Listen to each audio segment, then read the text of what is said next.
This life that we call our own is neither strong nor free.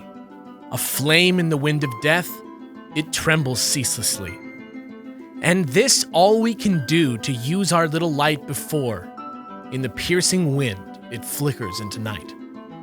To yield the heat of the flame, to grudge not, but to give whatever we have of strength, that one more flame may live. Dorothy McKellar.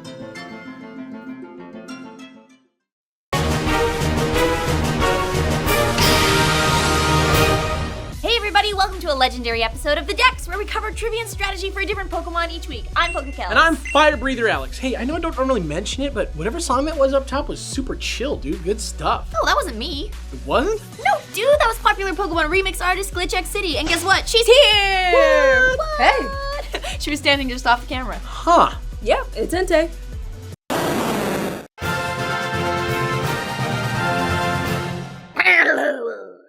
Okay, so check it out. Today's the first part of a trilogy of episodes we're doing all about Johto's legendary trio. 3 episodes in a row? Dope. I know, right? Which is why, instead of going into trivia, we're going to set the stage first with our legendaries only segment, the Pokemon Creation Myth. Well... Okay, fine, etc. There it is. I mean, I was going to say that, but you got it. I got Yeah.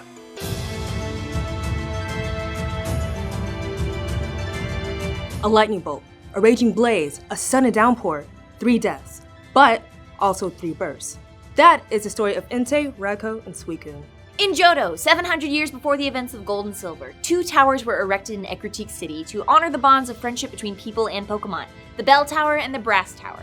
Atop them lived Ho-Oh and Lugia, and people would go talk to them, and it was awesome. Fast forward 550 years, and totally without warning, a bolt of lightning struck the Brass Tower and set it on fire, but almost immediately, a huge rainfall appeared out of nowhere to extinguish it, even though Johto was in a drought at the time.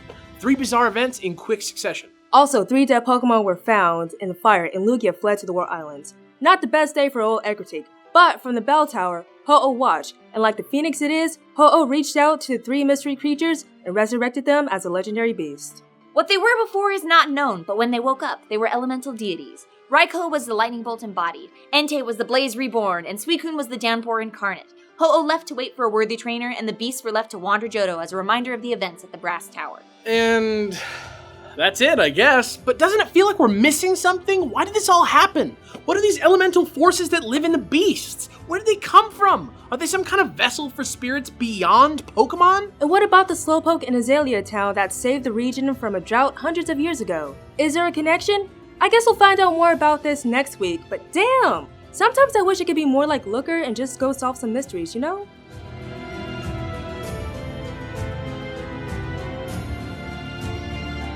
Ugh, man. If I could just travel around the world, solve mystery, that'd be it, man. Dope.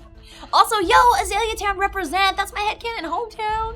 I mean, you guys can chill in Johto, but I'd rather chill in Sinnoh where Jubilee City is. Mine's Los Angeles. Leave yours in the comments below. Okay, so what's next, you guys? Let's learn more about Entei. Go Kells! Alright, well, Entei's the volcano Pokemon, and if he is the flames that consume the Brass Tower, that's pretty perfect because his name comes from the Japanese word enten, which means blazing heat, and kote, which means emperor, boss of fire. Tight. Every time it barks, a volcano erupts, and every time a volcano is born, so is an Entei. So yeah, this dude's pretty dang fiery. Oh, also fire and smoke is constantly billowing off of him, and it consumes all it touches. I know people say it's so hot you could fry an egg on it, but don't try that with Entei because he'll burn your eggs. Plus, he kinda looks like a volcano too, right? And hey, I don't mean to be rude, but can we talk about how awesome his mane looks in Gen 5, and how it looks like a wet little poo in Gen 6? Like the Who Scout Bros? Who writes these scripts? Oh dang, okay, well if we're getting real, I also want to bring up the age-old debate. Legendary dogs, legendary cats, legendary beasts? I've always said dogs because I'm hashtag Team Dogs for Life, but it actually might be that Entei's the source of all this confusion in the first place. Yeah, see, he's largely based on the Chinese guardian lion, which seems to be a point for cats, but then people also refer to Chinese guardian lions as foo dogs, and he has that big shaggy coat like a Newfoundland. People probably just call him beast because it allows for both, but I guess technically it's cats, even if dogs are very much in the mix. In popular mythology, lions are often associated with fire and symbolize power and strength, and dogs are connected to loyalty and companionship. Plus, the plate on Entei's face also kind of looks like a Kabuto helmet, which really does kind of make the Entei dad from the third Pokemon movie a pretty valid characterization. Mufasa, Mufasa, Mufasa! Finally, as a little music tag toy, Entei, Raikou, and Suicune were the first Pokemon to get their own remixes in the Heart Gold and Soul Silver version. Raikou's version of the theme has the guitars, Suicune has the bells, and Entei is pretty much a dubstep version of all the themes. Definitely, but hey, I know it feels weird not to go into this from a segment, but now it's time for some Gen 6 Entei battle strats. Isn't that your cue? What? Oh, yes, wait, this is weird. Pokemon, I guess? Yeah. Sure. Entei's always been a contender because he's bulky and his typing's good, but in honor of this year's crazy legendary inclusive VGC rules, let's showcase a great and competitively useful double set. Start with an adamant one and super train it in HP and attack. Like most other legendaries, his ability is going to be pressure, aka practically nothing, so focus on giving Entei VGC basics like leftovers to stay alive longer and protect for scouting and turning momentum in your favor. Sacred Fire is a really kick-ass move with a 50% chance burn that can really wreck some VGC players. To cripple the special attackers, I'd say make sure you're also running Stomp. Sure, it doesn't do much damage, but hey, that's what the next turn is about for, right? Round out this set with Stone Edge to combat common problems like Talonflame and Charizard without fear of major fire damage, and you got a nice bulky problem solver on your hand. Don't give away your whole moveset too quickly though, and this guy can be a great addition to any team. But of course, that's not the only way to train an Entei, so as always, here are a few random thoughts. Swapping out Snarl for Ironhead is another great option since it helps you use enemy fairy types as a pivot, and gives you something to deal with enemy rock types all in one move.